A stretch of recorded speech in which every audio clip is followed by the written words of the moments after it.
Good morning, good afternoon, good evening. You have officially tuned into my podcast, A Shot of Shenny, the show that gives you the space and permission to be yourself because I, your host Shenny, get to be myself. So hello and welcome, my wifesters, because if you can hear my voice, we are now in a podcast relationship. So enjoy. I need a shot, one shot, one shot, Shenny. I need a shot, one shot, one shot, Shenny. I need a shot, one shot, one shot, Hey. Buenos dias, buenos dias, buenos dias. Good morning, good morning, good morning. For me, at least, it's good morning. Welcome to episode 4 on communication. So I'm super, super excited. And, well, let me also say good afternoon, good evening, because I don't know what time you're going to be listening to this episode. I'm so glad you're here to join me, your host, your wifey, Shenny, in another episode of A Shot of Shenny. I'm super excited. And Major, can you be quiet? Thank you. Can you be quiet? Appreciate you. Mom is making an episode, okay? If you guys don't know, no, hold on. Major, go to the room. Go to the room. No, we're not going to do this. Yeah, be quiet. Sorry, guys. I have a very demanding emotional support dog named Major. He's a blue-nosed pit bull. And check him out on my Instagram, on my TikTok, on any social media platform because that's my baby. I love him. He's wherever I'm at. And I'm at Shenny Solis in every single social media platform. So go ahead and follow me. But yeah, let's get into it. What I really want to get into with communication, first of all, I am majoring in communication. That's my major at San Diego State University. So I really, really love my degree. Like, I got into it, one, because it's a very broad degree. I can literally go anywhere with this degree because at the end of the day, as a society, as human beings, we cannot not communicate. It's really hard for us to not communicate. We even non-verbally communicate our body language, through writing, through text, through, speech, media. We're constantly communicating. And I really, truly, honestly recommend everyone in any field, in anything that you do, to take communication courses because at the end of the day, you're constantly being communicated to by, advertisers, by businesses, by your friends, your family, your lover. Everyone is communicating to you in a different way.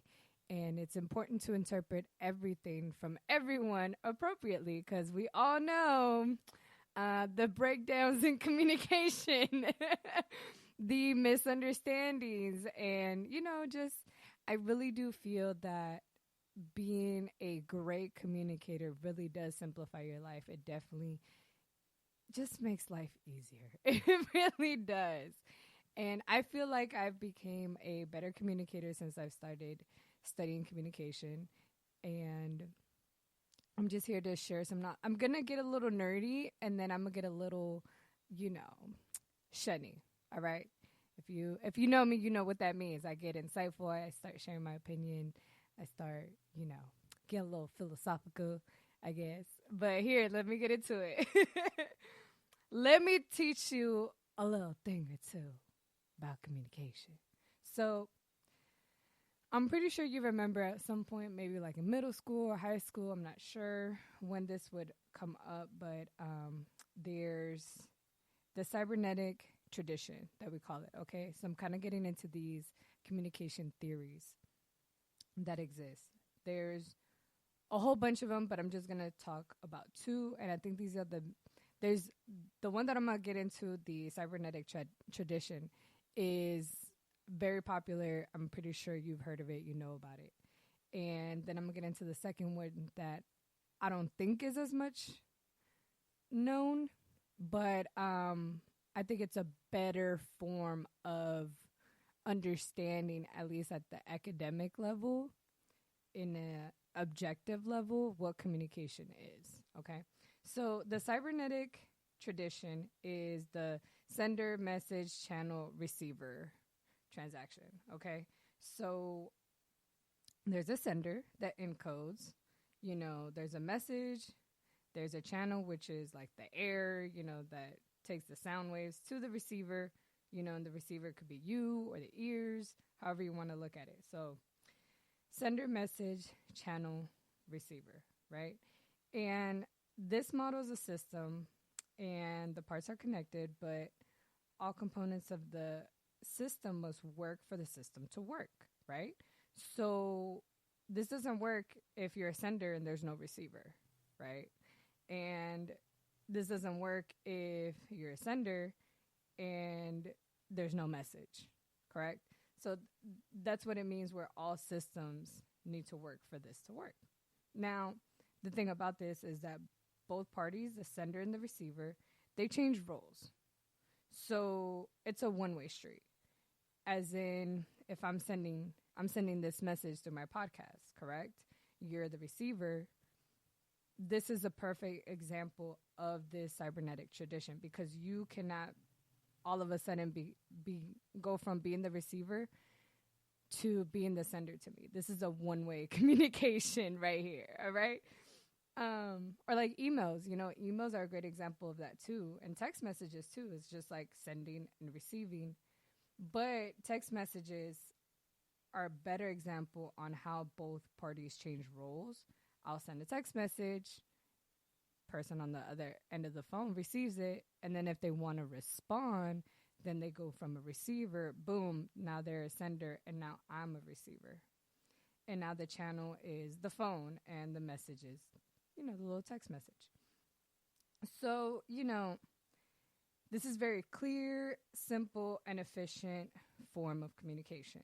The only thing is that, the disadvantage is that it's an inappropriate form of communication when it comes to intercultural communication or like ebonics or, when race and gender differences get involved.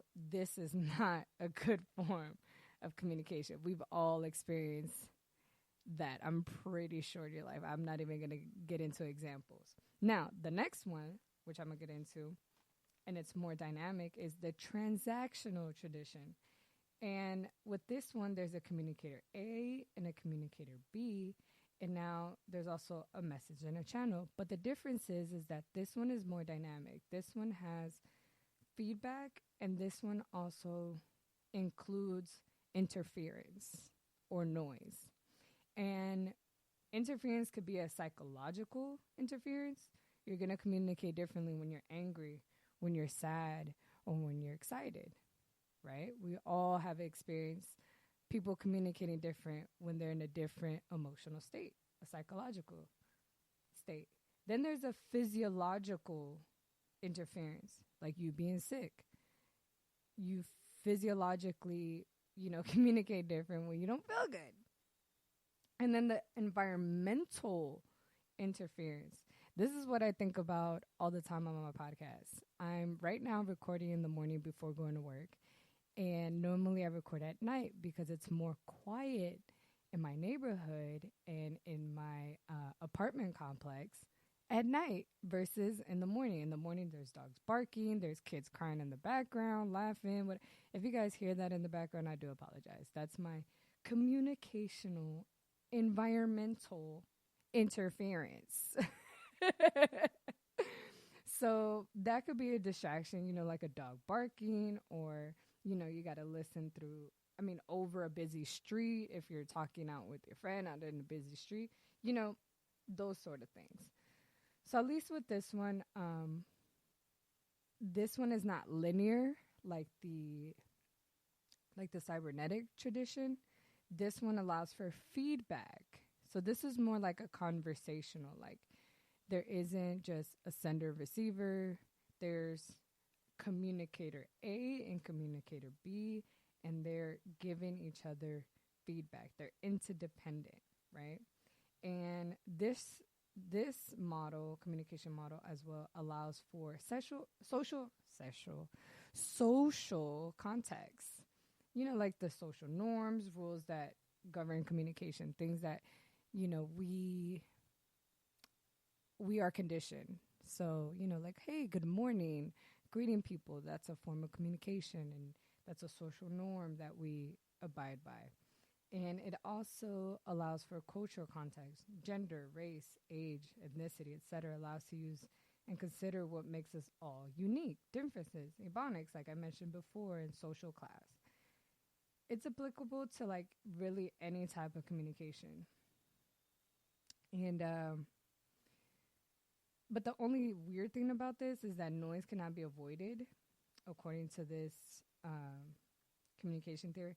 It always has to be present, and it's always something to overcome. And so, although to a certain extent that's true, or I believe that it is true, because you know there's always emotions, because like I mentioned, that could be an interference, emotions, and environmental things. I feel like it downplays our ability to control. I want to say control, to manage interference. But maybe that's also another thing. You know, that's probably the biggest problem with us when it comes to communicating, is that we could communicate all we want. Sis, you can communicate all we want.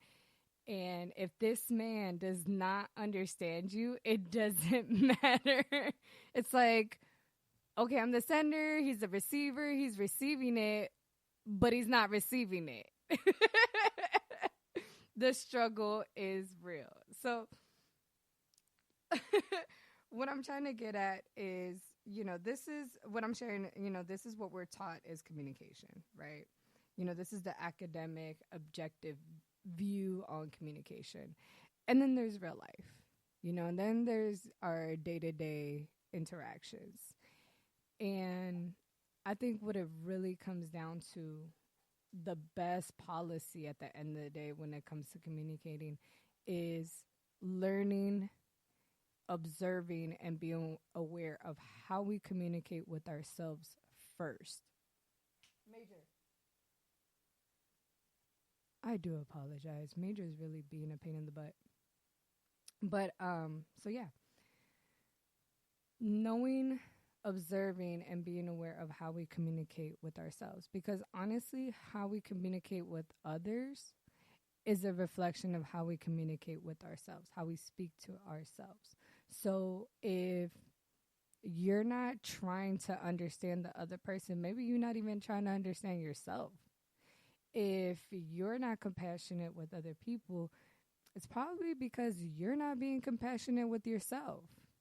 You don't speak to yourself in a compassionate manner. So how can you provide that or give that to someone else?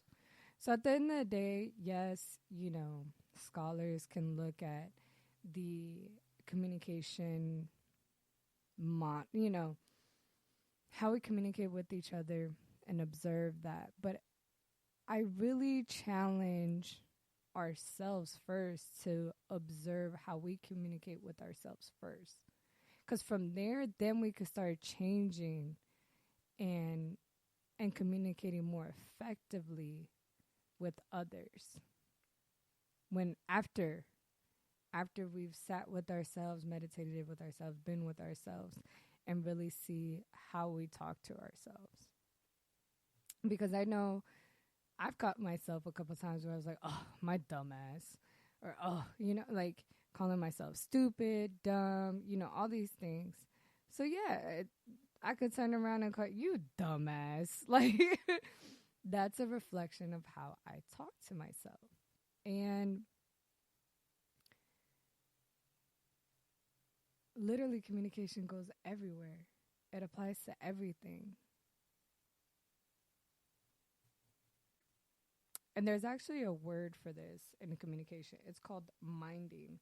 It's an inner dialogue used to test alternatives, rehearse actions, anticipate reactions before responding. Like, that self-talk, those imagined interactions that we do. Those, I'm sure you've seen memes and videos making fun of this minding. It's, all those arguments, those fake arguments you have in the shower, sis. That's you're you're practicing a communication tool. It's called minding. So like I said, we cannot not communicate. Even if you're not communicating with the world, you're still communicating with yourself. So how did you come to know yourself? How? By communicating with yourself. How do you develop your self-concept with yourself? Like for me, I say that I'm unique, I'm opinionated, I'm outgoing, I'm resilient, I'm down to earth, I'm sensitive, and I'm understanding. How did I come to know that? Where did that dialogue come from? Where did I say, like, I'm unique?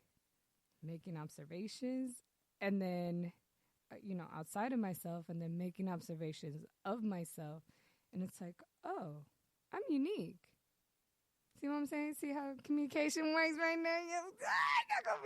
Y'all gonna be communication experts after this podcast. And then where do you listen more? What do you say about yourself? And what do others say about you? Is there a disconnection, a discord there, between what you say about yourself and what others say about you? How can that be? I don't know. Think about it. It's like, call me the detective, Mrs. Shenny. Trying to figure out, the mysteries, the dynamics of communication. All right, guys. Well, I got to wrap this up because I'm recording right before I go to work. And I hope I left you guys with some knowledge, some thoughts, some questions for you to sit down and answer with yourself and communicate with yourself. And hopefully you do become a better communicator after this. But yeah, life has been hectic. I'm now an essential worker at Costco. And I'm supposed to actually record last night because, like I said earlier, I record at night, but I was so exhausted. Yesterday was my day off. I didn't want to do anything. I'm not used to working 8 hours a day, y'all. Like, I'm not. After being a straight bum for 2 months during quarantine, and then now all of a sudden I gotta, be on my feet 8 hours a day. Like, I am not used to this. I'm not used to being productive again. I had to sit down and admire my old self. I was like, wow, Shenny, you used to wake up at 4 a.m, go do cardio, then go to work full time, then go to the gym again, then go to school, and then go to sleep and start the day all over again the next day. And somehow you squeezed in taking care of Major, cooking, cleaning, all of that into that crazy hectic schedule. Like, now I'm looking at myself, my old self. I'm like, damn, Shenny, how did you do that? Like, literally, how did you do that? Because, girl, right now, I am a bum. So anyways, I still wanted to provide you guys with a dope episode. I hope you guys really enjoyed it. And don't forget to make your parents proud, your haters jealous, but most importantly, above all else, make yourself happy. I love you guys. Don't forget to review, give me some feedback so I can obviously get better with my podcast. As you know, this is only the 4th podcast, and I'm learning a lot about myself, about doing this sort of stuff. And I really just want to get better for you guys and provide whatever you guys want. Because at the end of the day, I'm here for you guys. We are, like I said, in a podcast relationship. This is a commitment here. I'm committed to you. Just meet me halfway and give me some feedback. Like we were talking about communication. Now you are the sender. I'm done being the sender. me some feedback. All right, guys. Love you guys. Okay, bye.